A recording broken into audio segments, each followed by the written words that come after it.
Si Omni-Man ay isa sa pinakanakakatakot at makapangyarihang karakter sa panitikan. Isang mananakop na isinilang para sa digmaan, kayang durugin ang mga planeta, mabuhay sa kawalan ng espasyo, at maging malupit. Walang sino mang makakapigil kay Kratos kahit ang sarili niyang anak. Ibang klase siya. Hindi siya ginawa para sakupin ng mundo kundi tapusin ang mga Diyos. Ang laban na ito ay tungkol sa tibay at karanasan, hindi lang lakas. Ano ang mangyayari kapag nagtagpo ang hindi mapigilang puwersa at isang taong nakapatay na ng mas malala? Alamin natin kung sino ang mananalo. Omni-Man isa sa mga pinakabagong makapangyarihang karakter na lumabas sa telebisyon, isa sa pinakamalupit na bersyon ng archetype ni Superman, at walang duda, isa sa pinakanakatatakot na ama sa katang-isip. Kaya niyang talunin ang tagapangalaga ng mundo, muntik patayin ng anak, at makipagsabayan sa pinakamalalakas sa kanyang imperyo. Pero ang totoong tanong, gaano nga ba talaga kalakas si Omni-Man ngayon? Yan ang tatalakayin natin. Si Omni-Man ay Viltrumite, miyembro ng makapangyarihang imperyo sa kalawakan. At ang dahilan kung bakit napakalakas ng mga Viltrumite ay dahil sa isang bagay. Matalinong mga atomo. Sa antas ng molekula, ang mga Viltrumite ay ginawa. Iba ang kilos ng matatalinong atomo sa normal na atomo dahil hindi nila sinusunod ang parehong batas. Pinapayagan ng mga ito ang mga Viltrumite na manipulahin ang enerhiya, grabidad, at galaw sa pinakapundamental na antas. Kaya't nagkakaroon sila ng sobrang lakas, sobrang bilis, kakayahang lumipad, matinding tibay, at mabilis na paggaling. Heto ang nakakatakot. Ang Viltrumite hindi gumagamit ng matatalinong atomo, nakasulat na sa kanilang DNA. Sila lang ang ganitong uri ng nilalang sa universo, kaya naipaliwanag kung bakit nasakop nila halos lahat. Simulan natin sa lakas. Dahil malaking panganib si Nolan Grayson nang labanan niya si Invincible. Binugbog ni Omni-Man si Mark ng malakas kaya yumanig ang mga bundok. Hindi ito talinghaga, literal. Tinatapon talaga si Mark sa buong planeta at bawat bagsak niya sa lupa ay sapat na para magdulot ng lindol. Tandaan mo, anak niya si Mark, si Nolan nagpapakontrol kahit parang hindi. Si Immortal ay napupunit sa kalahati, napuputulan ng ulo gamit lang ang isang simpleng pagwasiwas ng kamay, paulit-ulit.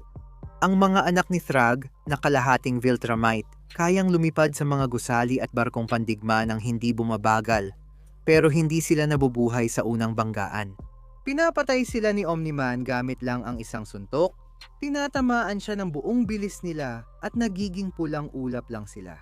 May asteroid din na binanggit ni Nolan. Pinigilan niya ang asteroid na kasing laki ng Texas na parang wala lang. Hindi lang iyon malaking bato, kundi sanhi ng pagkalipol at tagapuksa ng planeta.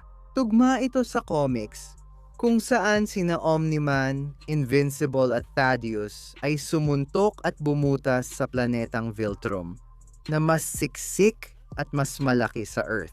O si Space Racer ang unang sumabog ng core. Hindi nababawasan ang kabaliwan ng pagsuntok sa planeta, kahit sa pinakamababang antas. Iyan ay puwersang pang multikontinente hanggang pang planeta. At si Nolan ang isa sa mga pangunahing nag-ambag. Isa sa elite na Viltrumite si Omni-Man. At pinagkatiwalaan siyang sakupin mag-isa ang isang planeta. Mas malakas siya kaysa kay Conquest. Isang Viltrumite na madaling makatakas sa 4 na toneladang bakal na kulungan. Dahil sa milya-milyang gumuguhong lupa, si Thrag lang ang Viltrumite na mas mataas kay Omni-Man.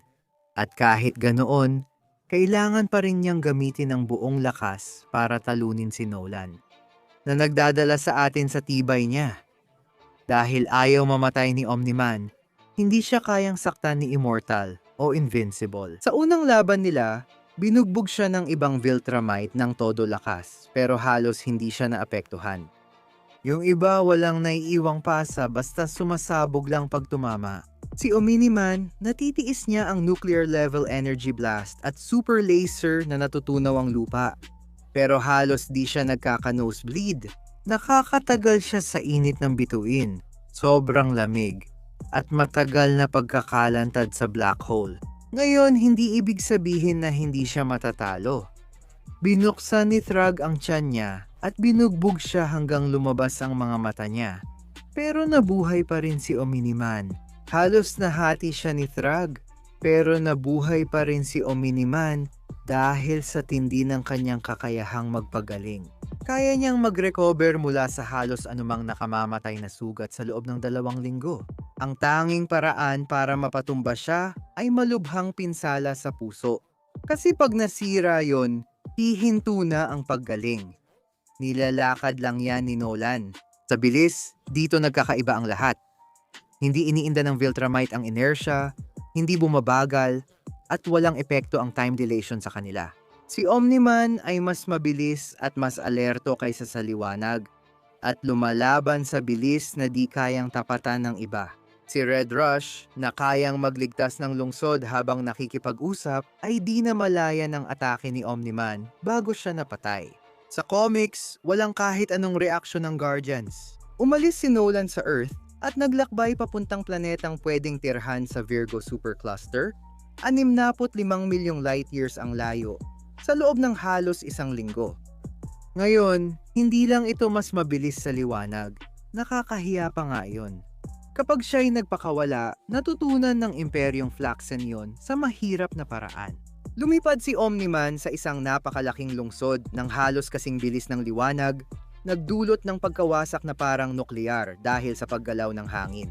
Binabangga niya ang mga atomo ng mabilis kaya nagkaka-fusion, winawasak ang mga sibilisasyon, at ibinabalik ang mga planeta sa panahon ng bato. Mag-isa niya itong ginagawa. Kaya kapag pinagsama mo ang lakas, tibay, bilis, paggaling, at karanasan, si Omniman ay hindi lang pinakamalakas sa mundo, isa rin siya sa pinakamalalakas na Viltrumite. Si Kyrian, isang mananakop na naging rebelde, ang halimaw na huli ng natutong makiramay. Isang naglalakad na sakuna ng pagkalipol na paulit-ulit na pinapatunayan na kapag seryoso si Omniman, wala nang magagawa ang planeta kundi tanggapin ito. Si Kratos, ang Diyos na pumapatay ng mga Diyos. May mga katang-isip na mandirigma, pero si Kratos ay natatangi. Hindi siya isang bayani na hinubog ng tadhana o kontrabida na ginagabayan ng kasakiman. Siya ang bunga kapag ang paghihiganti ay naging banal. Isang lalaking pumatay sa mga Diyos, muling isinulat ang kapalaran, at nagturo sa bawat panteon ng takot sa sarili nilang alamat. Bago maging tagapuksa ng mga Diyos, general ng Spartan si Kratos na ipinagpalit ang kaluluwa para sa tagumpay sa digmaan kahit sa harap ng pagkatalo. Tinawag niya si Ares, Diyos ng digmaan, at inialay ang lahat para magwagi. Tumugon si Ares, itinali ang mga talim ng kaguluhan sa laman ni Kratos. Pinagdugtong ang nagbabagang bakal sa balat ng mortal. Binigyan niya si Kratos ng tagumpay, pero inutusan ni Ares na kunin ang lahat ng iba pa. Pinaslang ni Kratos ang maraming inosente. Isang araw, sa dugo ang ulap, pinatay niya ang asawa at anak. At ang abo nila ay dumikit sa kanyang balat, kaya siya naging maputla parang multo. Simula noon, nakilala siya bilang multo ng Sparta. Ang isinumpang mortal na di makakalimot sa kanyang nawala. Nangako siya na kung makakagawa ng Diyos ng halimaw na katulad niya, papatayin niya ang lahat ng iyon. Nagsimula ang digmaan ni Kratos sa Olympus dahil sa kahon ni Pandora, isang relikyang may kapangyarihan ng mga Diyos. Binuksan niya ito at siya ang unang mortal na nakapatay ng Diyos. Bumagsak si Ares sa sarili niyang nilikha, at inangkin ni Kratos ang kanyang trono bilang bagong Diyos ng digmaan. Ngunit ang kapangyarihan nagdudulot ng takot at pagtataksil. Pinatay ni Zeus ang anak niya at itinapon sa ilalim ng mundo. Ang problema, hindi talaga namamatay si Kratos. Pinilit niyang makatakas sa Hades, dala ang isang layunin. Hindi siya matatalo ng kamatayan hanggat hindi niya natatalo ang mga Diyos. Seryoso siya rito. Sa panteon ng mga Griegong Diyos, nag-iwan si Kratos ng pagkawasak sa mga Diyos. Sinakal niya si Poseidon hanggang mamula ang dagat at pinugutan si Helos. Ginamit ang liwanag nito bilang sandata. Nilampasan niya si Hermes, binasag ang bungo ni Hercules at hinila palabas ang kaluluwa ni Hades mula sa kanyang katawan. Tinalo niya si Atlas, ang titan ng walang hanggang langit, at napatay si Kronos na nagdala ng panahon. Pinatay niya ang mga Moirai, binago ang kapalaran niya, at lumaban kay Zeus hanggang tabla. Nang matapos ang lahat, naglaho ang Olympus at nagtapos ang panahon ng mga Diyos sa kanyang mga paa. Hindi lang pumapatay ng Diyos si Kratos, nagiging katulad din siya ng kanyang pinapatay.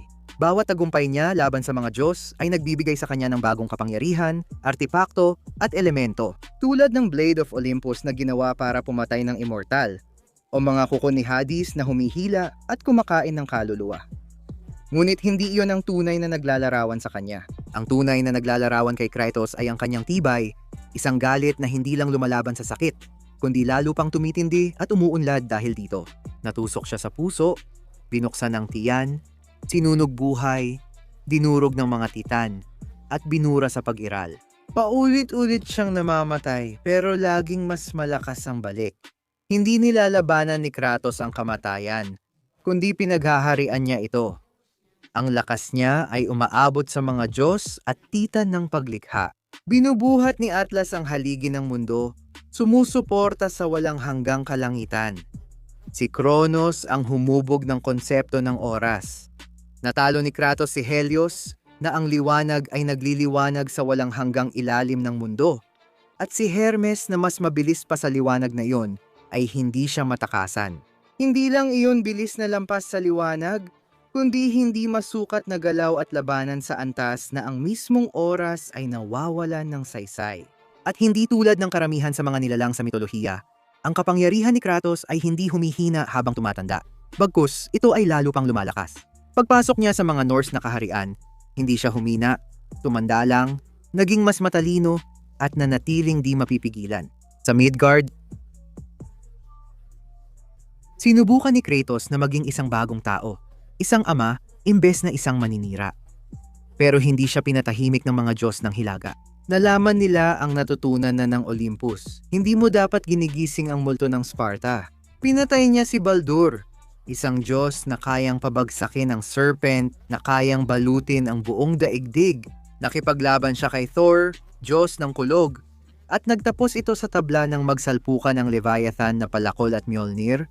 Pinatigil pa ang kidlat. Pinatay niya si Odin, ang ama ng lahat na ang kapangyarihan ay dumadaloy sa mga ugat ng Yggdrasil. Ang punong buhay na naguugnay sa lahat ng kaharian, umaabot lampas sa espasyo at panahon. Kahit pinipigilan niya ang sarili, yumanig pa rin ang mundo sa mga laban ni Kratos sa rurok niya. Umalingaw-ngaw ang kanyang nagawa sa multiversal na estruktura at walang hanggang mga kahariang pinag-uugnay ng punong lampas sa realidad. Ginawa siyang pamatay Diyos sa Griego, pero sa Norse naman, mas mataas pa siya. Isang nilalang na lampas sa hangganan ng mito ang lakas. Napatay na ni Kratos ang mga Diyos ng digmaan, kamatayan, panahon, lakas, kapalaran, at liwanag. Naipabagsak niya ang mga primordial na nilalang bago ang paglikha, isinulat muli ang tadhana, at nakaligtas sa kamatayan. Ginamit niya ang kapangyarihang baguhin ang panahon, kontrolin ang mga kaluluwa, at hubugin ang realidad. Sa bawat pagbagsak, mas malakas siyang bumabangon. Ngunit ang pinakamalaking pagbabago niya ay espiritual, hindi pisikal. Ang dating pumapatay para sa paghihiganti ay ngayon lumalaban para sa kapayapaan. Hindi dahil sa kahinaan, kundi dahil natutunan niya ang tunay na lakas. Sa pinakasimple, si Kratos ay gumagalaw sa multiversal na antas at kayang tapatan ang mga nilalang ng paglikha, oras, at realidad. Sa pinakamataas niyang antas, umaabot sa ikalimang dimensyon ang lakas niya. Kayang yumanig ng universo at yumuko sa metaphysical na batas. Siya ang mortal na pumatay sa immortalidad, ang Diyos na sumuway sa mga Diyos, ang taong nagpatunay na pati ang tadhana ay dumadanak ng dugo. Nang hinubog ni Ares ang mga talim ng kaguluhan, akala niya'y sandata ang nalikha niya. Ang tunay niyang ginawa ay isang aral na kahit gaano ka pa kadivino, kawalang hanggan, o walang kamatayan ang tingin mo sa sarili mo, laging may isang tao dyan na galit na handang patayin ka dahil doon. Si Kratos yon. Hindi na siya Diyos ng digmaan, kundi Diyos na kinatatakutan ng digmaan. Sino ba ang tama? Talakayin natin ito. Sa una, si Omni-Man ang mukhang problema. Si Nolan Grayson ay hindi lang malakas, kundi kosmikong lakas. Ito ang taong tumulong na literal na paghiwa-hiwalayin ang isang planeta, pinigilan ang isang asteroid na kasing laki ng bansa habang lumilipad, at ginawang guho ang buong mga sibilisasyon sa pamamagitan lang ng paglipad sa kanila sa bilis na halos kasing bilis ng liwanag. Hindi siya nagdadalawang isip o nagpapigil. Kapag nagpasya si Omniman na may humarang sa kanya, madalas tapos agad ang laban sa ilang segundo. Bukod pa doon, sobrang hirap siyang patumbahin.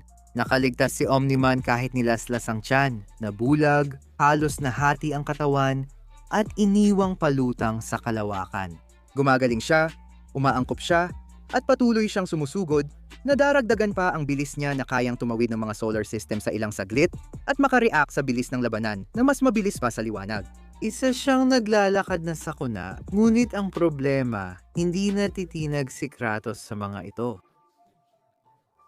Hindi lang makapangyarihang nilalang ang kalaban ni Kratos, kundi mga kosmikong awtoridad at Diyos na humuhubog sa realidad.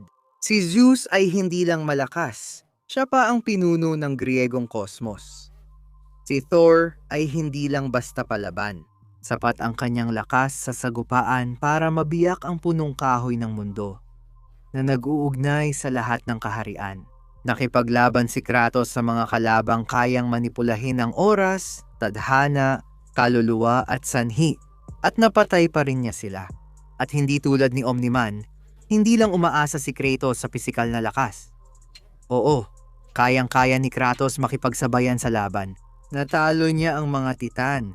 Nakipagsabayan sa mga Diyos na kayang durugin ang mga kaharian at napigilan ang mga nilalang sa mitolohikal na kosmolohiya. Malakas si Omniman, pero si Kratos ay nakatanggap na ng suntok mula sa mas makapangyarihang nilalang sa iba't ibang realidad.